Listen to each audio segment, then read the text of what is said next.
So tell us a little bit about yourself, Alan. What do you do? I'm a crime scene investigator. Oh, jackpot! Holy shit. I love crime. I've committed some crimes. And that's unfortunate. Yeah, well, just try and catch me. Wait, I just admitted. If you keep me talking for 5 minutes, you'll have everything you need. The worst criminal. I would fold so quickly. Oh, yeah, sure, I killed him. Yeah, just don't go looking back in that shed.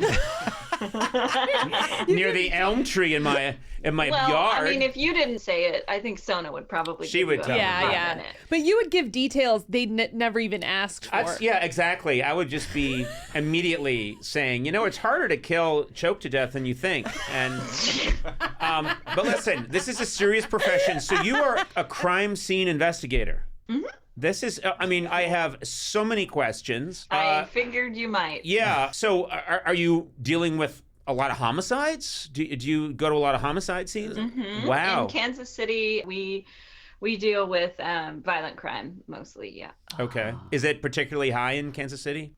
It's been lower in the past. Right. So at this point, yeah, it's getting up there. It's getting up there, yeah. Because when I think of Kansas City, I think barbecue first, then meat, then violent crime. Tapioca pudding. Then I forgot. Damn it, I forgot murder. tapioca. You must have seen some crazy stuff, just insane stuff. Did it take you a while to get used to seeing people who had violently met their end? Or did you quickly get used to it? I don't think you quickly get used to it. If you quickly get used to it, then maybe you should see someone, which a lot of people do, and that's fine. Right. That means you're a sociopath, I believe. No empathy. Yeah, that's kind of a problem. Okay. However, there is kind of a work mode that you get into, and you compartmentalize, and you say, okay, I'm here to do a job. And, if you're conscious of it, you're able to process it at a later time. And just kind of do your job, and then maybe later you go home and go, okay, what just happened? Let me try and do this in a healthy way and not go drink a 6-pack in the shower and cry. I would just cry. I would cry all day. I would cry when I'm working. Yeah, you cry anyway. Yeah, I do. And you also drink a 6-pack in the shower. So. You do all this and you've never seen a dead body. Okay, so we have to get into the nitty-gritty here, and I don't, I want to be tasteful about this, but this is what you do, and it fascinates me, and I know it fascinates Sona as well. Who cares how David feels about it? I'm sorry, David. David, I care. Thank you. Thank you. By the way, we've now determined I have no empathy. So check. And I'm like, what's the big deal? It's a bunch of dead people. Yeah. Watch it, Alan. Okay. One push of a button, and absolutely nothing happens. What's the most homicides that you've encountered in one day? I think 3. 3 in one day. And they weren't, it's not like they all shot each other. These were separate, I was going to say it's cheating if they all shot each other, which only happens in really old movies. What is it called? Mexican standoff. Mexican standoff. Yep. That's right. Okay. Yeah. Spider-Man. Yeah, exactly. I've always thought in those scenes in movies where people are holding guns right at each other, and it's supposed to, neither one will blink. I think just if one of you pulls the trigger, you win. Yeah. So I don't understand those scenes. But anyway, I'm taking us away from the pot of gold we have here, which is you come upon a homicide scene. What's the first thing that you are looking for? So we will talk to the officers who responded. They will give us a bit of a rundown of what may have occurred because of, the technology today. Oftentimes there's video of what happened. So we'll watch that and try and get an idea of kind of what we're looking at. And then we will walk through the scene, look and see what we have and assess what we might need equipment-wise and all that.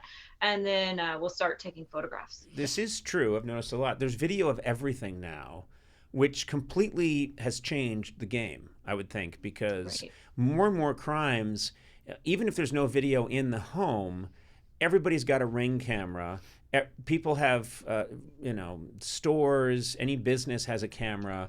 There's sometimes the city itself has put cameras everywhere. So you can see which vehicles were in the area. And when you go to Home Depot and buy the tarp and the shovel and the duct tape, that's always a bad idea. That's always a bad idea. Yeah, I say, and Are you writing this down, Conan? No, listen. Oh, trust me. I've thought about this one. You get them slowly over a long period of time. So, but are you ordering off of Amazon? No. That's still bad. No. Okay. You don't go off of Amazon. You just get them very slowly. Okay. And the more that you can pick up something, like you're talking to somebody or over at their house, they say, I'm going to go and check on the beef stew that's simmering. And you just wander over and you see that they've got a shovel and you pick it up and you put it in the back of your car. You need to plan. A good crime has to be planned out maybe at least a year in advance. And you pick up things slowly and quietly. Also, I've had all my fingerprints burned off. I don't know if that does anything. That doesn't. I'm sorry. I know. You know what? I did it, and then I didn't think about the DNA component. Yeah. So, well, that's a and bad idea. if you committed the crime barefoot, we could get your footprints as well. Yeah, but I'm always when I murder, I'm always wearing bright yellow Crocs. But you're also very recognizable on a camera, and I feel like if you see a camera pointed at you, you'll start performing. Doing bits. This is a problem, Alan, is that there'll be footage of there's a guy in Crocs wearing a wig and he's doing bits. He's doing the string dance now. I was going to say he's doing the string dance. He's doing the string dance and he's saying, stick around, there might be more murder after these messages. And then again, I'm arrested. And this is after quietly picking up everything I needed over a 6-year period. Yeah. And I immediately screw it up.